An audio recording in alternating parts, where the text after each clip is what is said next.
My section was on the German technology in aircraft. And I had from 1936 to 1945, and these are the most important jets, fighters, transports, patrols, and bombers of that time. Start out with fighters and interceptors. The Arado AR-86, it was introduced in 1937. It was a biplane that was used mostly as a fighter aircraft. They were used in the Spanish Civil War and during the first part of World War II. They were used as night fighters in Luftwaffe from 1939 to 1940, and they were eventually retired in 1940.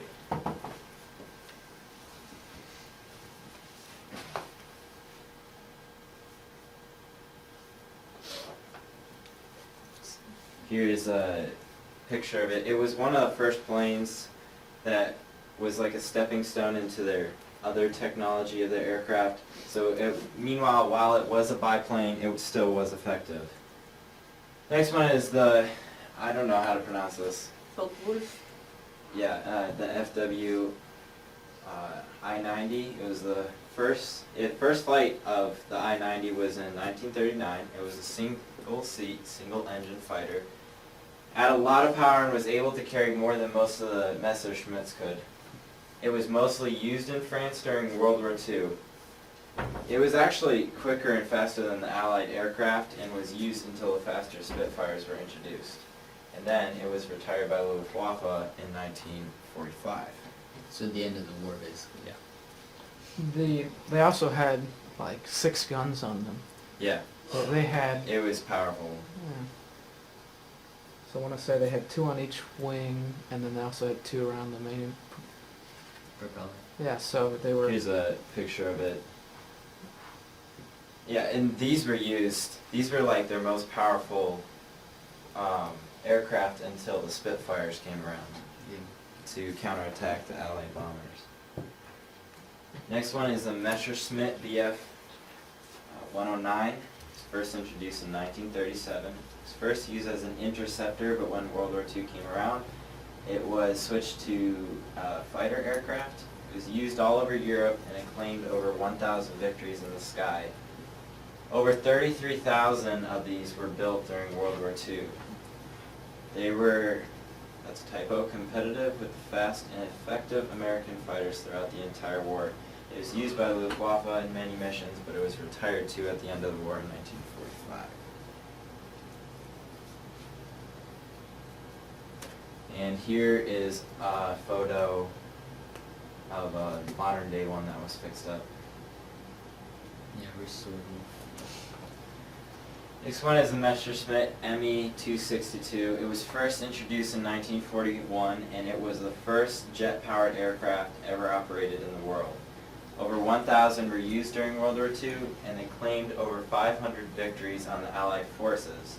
They're used in many parts of Europe to counteract the Allied attacks. The design was adapted, they said, by so many other countries because it was the first jet, and then it started just a wave of research and production of jet-powered aircraft.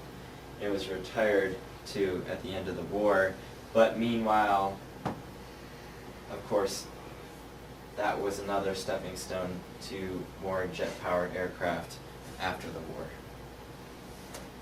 And here is a photo of one from modern day that has been also restored. How do you pronounce that? Henschel. Henschel, SS-123.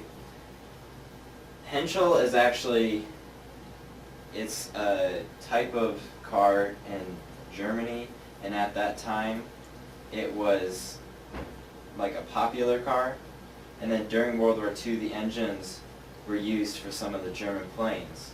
It was first introduced in 1936. It was mostly used in the Spanish Civil War and in Poland and Greece and Russia during World War II.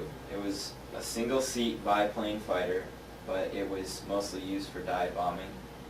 It was used until the parts of the plane were no longer readily available for manufacturing. It was retired in 1944, and it was similar to what the tanks had, where the design was just too complex that they couldn't fix it or really build it after a while because they didn't have everything needed. Dive bombing is where you fly straight in the air and then they fly straight down and drop a bomb, right? Yeah. And then That's like right. pull up the last second, yeah. Here's a picture of it. Now I'm surprised when it didn't dive, the wings didn't fly off or anything. Because I can't imagine that could take the force of diving. Next one is Junker JU-87. It was a non-transportation type junker because most junkers, if you know about German aircraft, were actually like transportations. It was first introduced in 1936. It was very powerful as a fighter and it wreaked havoc on the ground as a dive bomber too. Luftwaffe used it as a superior aircraft, and when they held night bombings or attacks on Allied bombers, they normally used this. When the United States entered the war, the Junker JU-87, they said it did not compare to the American Air Force. Germans weren't even ready for it. They thought this was their best aircraft. And even though it failed, over 6,500 were produced until 1944 when it was retired. And here's a picture of what it looked like. Was this jet powered as well?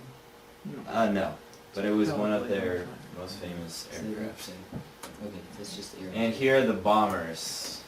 The Dornier DO-17. It was first introduced in 1937. Most of these planes were introduced in 1937. It had a dual motor design with a twin tail design. It was mostly used as a bomber and a night striker. And if you notice some of the United States bombers from World War II, they actually took off the design of this. But this plane was eventually retired in 1952. So here's the design. As you can see, the wings almost split off, and then it has the fins.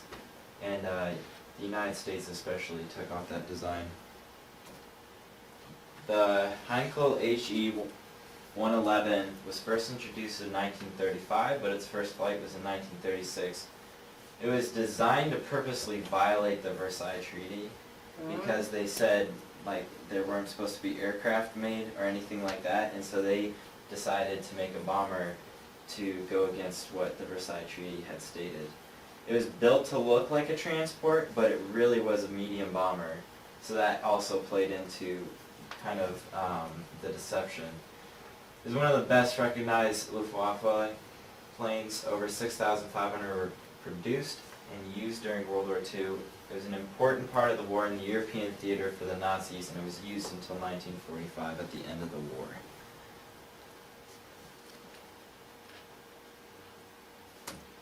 Here is a photo of it.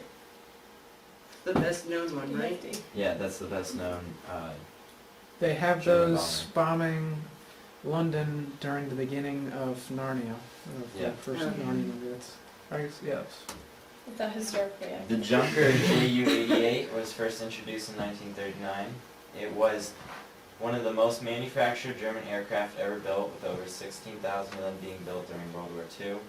Considered one of Luftwaffe's most important assets. They fought all over Europe, from Britain to Norway, from France to Poland, and they were also used on a lot of the night raids in Britain. It was a twin-engine tactical bomber, and it played a huge role in the Battle of Britain and was known for its devastating night attacks, like I said. And it was finally retired in 1951, so Germany still used it 6 years after the war. And here's a picture of it. Now, patrols and transports. First one was in 1937, the Boss BB-13. It's a tri-motor flying boat that was used to patrol the ocean areas so it could land if needed. Total of 297 were built during World War II. It's not that many, but they were still important. It was thought that none survived, but in 2012 and 2013 they actually found 4 in the ocean. And it was eventually retired in 1943.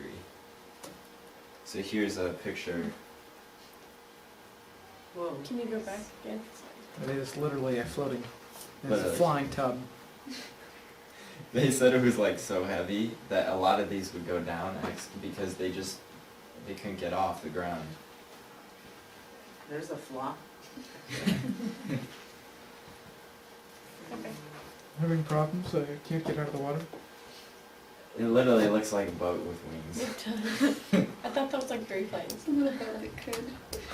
The Gotha Geo 242 was first used in 1941. It was a troop transportation plane used by the Luftwaffe during World War II.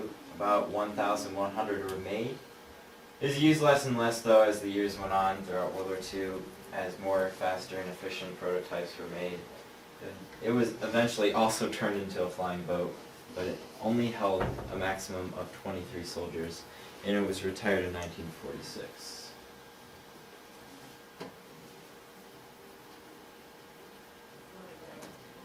And there's a picture of it after it landed in a field. That's pretty gigantic. Yeah, 23 soldiers, that's pretty big. Yeah. Alright, the Junker Ju-52, its first flight was in 1932. Had a large role in World War II and is used as a civilian and military aircraft. Civilian-wise, it carried 12 people, and military-wise, it was used to transport supplies to soldiers. It was used as a medium bomber for a while too. It is a tri-motor aircraft, and most nations use this type of aircraft for transportation throughout the duration of World War II and even all the way into the 1980s. And it was retired by the Luftwaffe in 1945. You remember the plane, World War II plane I went on? The plane I went on was like created off this exact one.